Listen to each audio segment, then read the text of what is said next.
Kembali lagi di Cahaya Hati Indonesia. Terima kasih yang masih bergabung bersama kami. Dan alhamdulillahirrabbilalamin kita masuk ke dalam sesi tanya jawab. Dan untuk pertanyaan yang pertama kita kasih kesempatan buat jamaah yang sudah hadir di masjid ini ya. Siapa kira-kira tadi yang sudah punya pertanyaan, silahkan. Iya, baik. Jangan lupa namanya dan majelis taklimnya ya, silakan. Di dalamnya Umi, di dalam shieldnya, di dalam sini. Iya gitu, baik. Bismillahirrahmanirrahim. Assalamualaikum warahmatullahi wabarakatuh. Waalaikumsalam warahmatullahi wabarakatuh. Ini pertanyaan untuk guru kita Al-Ustaz Taufikur Rahman ya.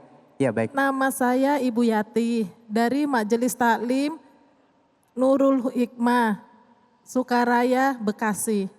Bapak Ustadz, saya mau nanya, gimana caranya supaya kita berani menghadapi takdir yang ada di depan kita?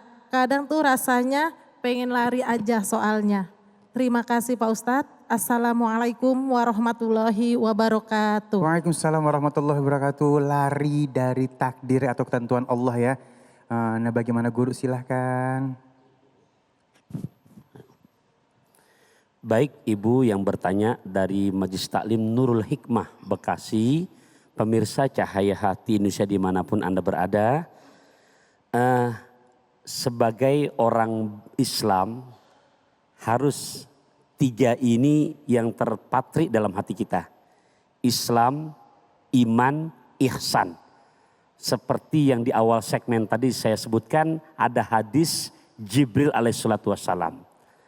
Di saat kita beriman, kemudian kita laksanakan perintah rukun Islam, yaitu mendirikan sholat, janji Allah, surat kedua, juz kedua, ayat 152 dan 153. Jadi kalau sudah begini dasarnya, apapun yang akan terjadi bukan sesuatu yang kita takuti dan gak perlu lari. Allah yang nyuruh, bismillahirrahmanirrahim, Fadkuruni azkurkum washkuruli wa la takfurun. Ya ayyuhalladzina amanu ista'inu bis sabri was salah. Innallaha ma'as sabirin.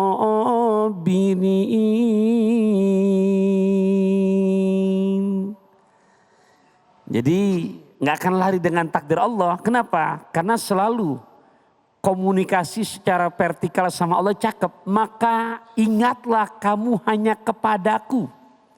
Allah jawab lagi, niscaya aku akan lebih ingat lagi kepada kamu. Caranya bagaimana saat Allah ngasih cara? Ya ayyuhalladzina amanu sta'inu, hai sekalian orang-orang yang beriman, oleh karenanya minta tolonglah kamu kepada Allah. Dua cara, sobar, solat. Solat, sabar. Ini kita kadang-kadang gimana akan tenang hati, solatnya subuh kesiangan, zuhur kerepotan, asar di perjalanan, maghrib kecapean, isya. Nah, gimana mau bisa sholat betul-betul mendatangkan ketenangan? Gimana? Sholatnya nggak sabar. Baru tibang seragam maulid aja, mohon maaf, takbir masa khusyuk, Fatihah masih khusyuk, rakaat kedua mulai kebayang. Begitu ruku, ngapa saya ngambil kerudung warna hijau ya? Begitu istidal, coba yang merah aja. Nah, yang pertama sederhana bahasa saya, berpangku tangan kaki dilipat. Naik kereta makan coklat, ketenangan yang kita dapat ketika kita menjaga perintah sholat. Begitu Bib. Ya. Iya baik, Masya Allah luar biasa. Cukup ya Umi ya. Masya Allah. Dan baik guruku yang dimuliakan Allah Subhanahu Wa Taala, ada pertanyaan kedua dari media sosial. Ali mohon izin untuk membacakan dulu. Silakan. Ini bagus banget nih ya. Kadang-kadang menjadi sebuah polemik di antara kita. Ini dari @caca_ggg. Ada 3 G-nya ya. Ada yang percaya kalau kita rubah nama, katanya nih Ustadz, rubah posisi letak barang di rumah, atau ngubah bagian wajah kayak tai lalat, oh dipindah gitu ya, takdirnya akan berubah katanya. Apakah benar Ustadz? Bagaimana sih kalau dalam Islam? Baik ya, Tadi di saat segmen awal sekedar menegaskan lagi. Di saat Nabi nanya sama sahabat-sahabat, wa ma alamatu imanikum, ciri keimanan kamu apa? Sahabat jawab, nasbiru alal bala. Kami selalu bisa sabar terhadap musibah yang Allah berikan kepada kami. Kedua, naskulu ala rakha. Kami bersyukur atas segala anugerah nikmat yang Allah anugerahkan kepada kami. Yang ketiga, wa nardo bil qada. Kami ridho dengan segala ketetapan yang Allah udah berikan kepada kami.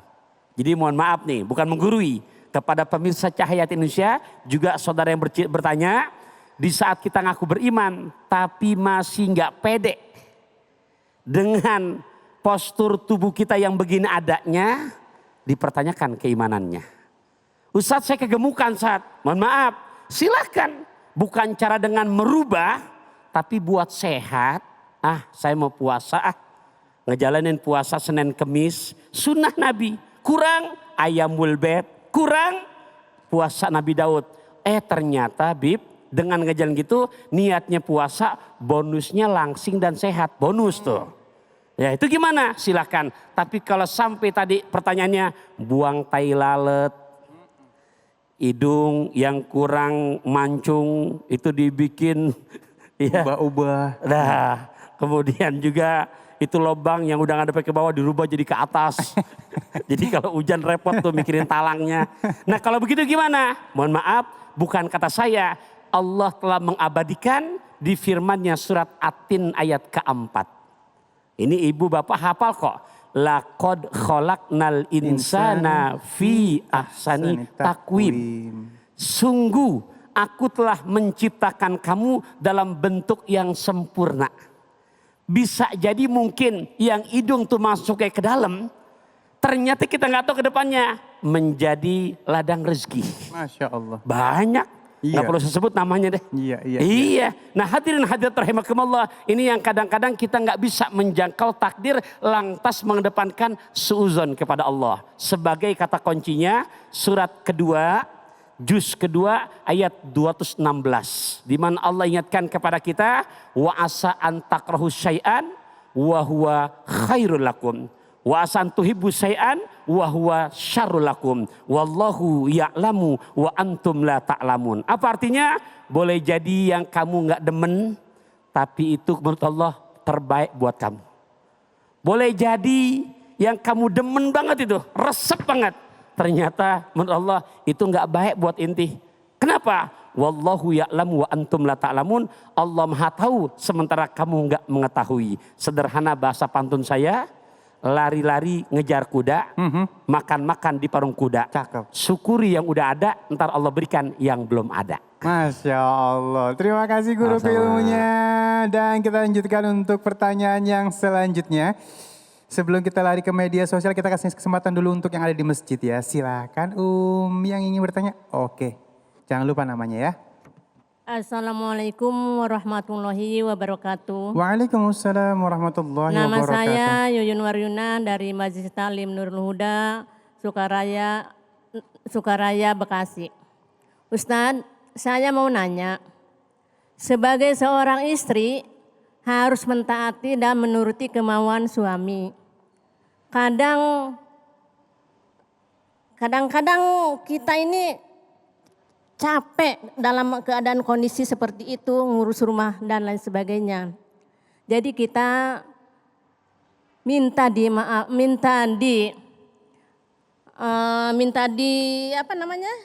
dipahami oleh suami.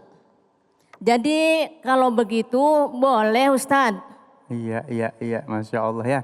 Jadi udah capek. Terima kasih. Wassalamualaikum warahmatullahi wabarakatuh. Assalamualaikum warahmatullahi wabarakatuh. Ini nanya sambil muter-muter, tadi ya bingung ya, kagak enak ngomongnya gitu ya Masya Allah.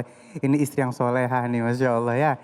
Jadi gimana tuh guru, udah capek cuman minta dimaklumin sama laki guru, silakan. Iya emang kadang-kadang suami begitu.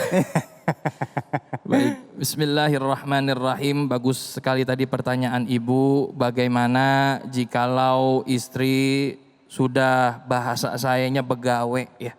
Artinya kerja ngurus anak ya, rumah dan lain sebagainya ya, tiba-tiba suami menyuruh hal-hal yang memang kita sudah tidak sanggup lagi. Baik, pemirsa Cahaya Hati yang dimuliakan Allah Subhanahu wa taala, usikum wa iyaya bitaqwallah.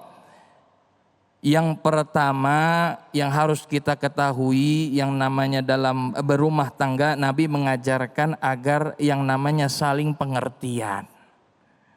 Artinya pengertian itu bisa kita gunakan dengan kata-kata yang baik, bisa juga dengan perilaku yang baik. Maka di surah Al-Ahzab ayat 32 di ujung ayatnya Allah Subhanahu wa taala berfirman, wa qulna qaulan ma'rufa. Kalau misalkan kita nih istri dalam keadaan sudah tidak sanggup lagi taat kepada suami, dalam artian di sini melayani suami apapun itu, maka boleh istri itu mengucapkan hal yang ma'ruf kepada suami, artinya tolak baik. Karena apa? Karena takutnya ketika kita melaksanakan apa yang suami inginkan itu bisa berbahaya untuk diri kita, apalagi nanti bisa berbahaya kalau misalkan ada ibu hamil dan anak-anak semuanya. Oleh karena itu taat kepada suami, ulama juga membatasi. Enggak semuanya suami yang diperintah taat, iya, manut, enggak. Ada batasan di situ. Apa batasannya? La ta'ata li makhlukin bi ma'siyatil khaliq. Tidak ada ketaatan terhadap makhluk dalam bermaksiat kepada Allah Subhanahu wa ta'ala. Jadi kalau ada suami yang nyuruh istrinya mohon maaf untuk bisnis haram, istri harus nolak. Boleh nolak. Kalau ada suami yang nyuruh misalkan istrinya untuk berbuat maksiat kepada Allah, boleh yang namanya nolak. Tapi apabila perintahnya itu bagus, cakep, contoh ibu keluar, mah pakai jilbabnya yang benar, pakai pakaian syar'i itu cakep, ikutin. Mah silahkan pergi ke majlis taklim, mah silahkan nonton Cahaya Hati. Mah silahkan pergi ke majlis ilmu. Cuman kata suaminya begini, jangan pergi ke majlis ilmu. Lah kenapa Bapak? Iya, habisnya dari 5 majlis taklim semuanya nyicil baju. Puyeng katanya pala saya. Ya, ini kadang-kadang yang jadi harus kita perhatikan. Artinya komunikasi, perhatian. Maka kalimat hunna libasul lakum wa antum libasul lahun yang tadi saya sampaikan bukan hanya sekedar melengkapi kekurangan, akan tetapi perhatian terhadap satu sama lain itu yang paling penting. Pernah di masa Nabi Muhammad SAW ada sahabat yang bernama Husain bin Mihsan. Bibinya datang ke Rasulullah SAW untuk menyelesaikan suatu persoalan. Setelah selesai persoalan tersebut, Nabi nanya, apakah kamu sudah bersuami? Jawab bibinya, iya aku sudah bersuami. Lalu kata Nabi Muhammad SAW, fangzuri aina anti minhu fa innahu huwa jannatuki wa naruki. Perhatikanlah hubunganmu terhadap suamimu, karena sesungguhnya suamimu itu adalah surgamu dan juga nerakamu. Nah oleh karena itu ibu-ibu yang dimuliakan Allah dan bapak-bapak semuanya, ini nasihat buat saya pribadi dan juga umumnya buat semua. Kita harus mengerti kondisi istri kita, suami kita, keluarga kita. Kalau misalkan tidak memungkinkan, ya boleh kita tunda terlebih dahulu. Contohnya hubungan biologis dan lain sebagainya. Kita bisa yang namanya tafahum, artinya sama-sama saling mengerti. Mudah-mudahan karena itu kita tanamkan saling mengerti, hunna libasul lakum wa antum libasul lahum. Insyaallah keluarga akan menjadi sakinah, mawaddah, warahmah dengan qaulam ma'rufa, dengan komunikasi yang baik. Masya Allah. Pokoknya kudu sama-sama paham Bu ya. Kalau sama-sama paham jadi nikmat pastinya. Iya, betul. Baik, dan guruku yang dimuliakan Allah Subhanahu wa taala, kita masuk ke dalam pertanyaan yang sudah masuk melalui media sosial kita. Ali mohon izin bacain. Ini dari @alisa45. Apa istri yang gak rela sama suaminya bisa masuk kategori istri durhaka? Gimana kalau masalahnya juga ada di suami Ustadz? Aku juga agak bingung nih. Jadi gak rela nih sama suaminya. Tapi sebenarnya yang bermasalah tuh suaminya. Ya. Gitu mungkin maksudnya ya. Iya. Baik. Anak kepada orang tua itu Durhaka. durhaka. Istri kepada suami itu Durhaka. durhaka. Tapi kalau suami kepada istri itu jatuhnya bukan durhaka. Tapi kategorinya adalah zalim. Boleh nggak seorang istri merasa kecewa? Boleh nggak seorang istri merasa sakit hati apabila ternyata suaminya juga memang asal sumbernya ini dari suami? Jawabannya boleh Bu. Bahkan ada fasilitas dari Islam yang namanya, mohon maaf, ini udah fasilitas terakhir, berpisah. Tapi itu dimakruhkan, artinya dibenci oleh Allah Subhanahu wa ta'ala. Oleh karena itu, jikalau hati kita merasa, mohon maaf, dalam komunikasi terkadang kan kita ibu-ibu yang dimuliakan Allah, ya kan, ya merasa pasti ada yang kurang, ada yang gak enak di hati. Maka hadis Nabi Muhammad SAW mengatakan bahwa wanita penghuni surga salah satunya al-a'udu ala zaujiha yang tadi saya sampaikan. Yaitu dia yang setia, allati ghadiba zaujaha, yang mana marah suaminya. Walaupun itu salah suaminya, dia tetap meletakkan tangannya di atas tangan suaminya. Sembari apa? Dia mengatakan, kata Nabi Muhammad SAW, la adzuku ghamdon hatta tarda. Aku nggak bisa tidur nyenyak kalau kamu belum meridhoiku. Masya Allah. Jadi intinya di sini Nabi secara tersirat menyampaikan kepada kita, ini khususnya ibu-ibu, untuk sabar menghadapi suami. Karena istri yang sabar, insya Allah balasannya adalah surga. Dan ibu-ibu insya Allah ini semua ahli surga, amin. Semua kita semua insya Allah. Oleh karena itu tetap kita jaga keluarga kita, jaga komunikasi kita. Ya, kalau bisa kita ingetin, jangan ingetinnya seminggu sekali. Suaminya jarang sholat, suaminya mohon maaf tukang mabok, datang ke rumah cuman minta duit doang. Kira-kira kesel apa enggak? Masya Allah. Lu kesel. Iya. Iya. Kita ingetin pelan-pelan, kita ingetin pelan-pelan, kita ingetin pelan-pelan. Ketika memang sudah tidak ada lagi yang namanya hidayah Allah, barulah kita ngambil jalan terakhir.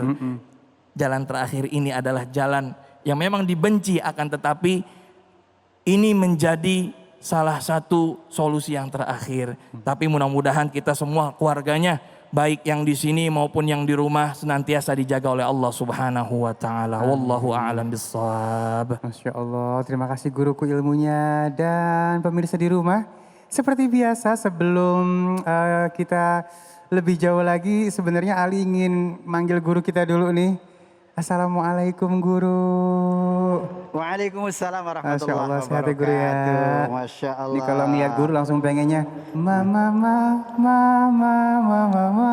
Itu punya saya.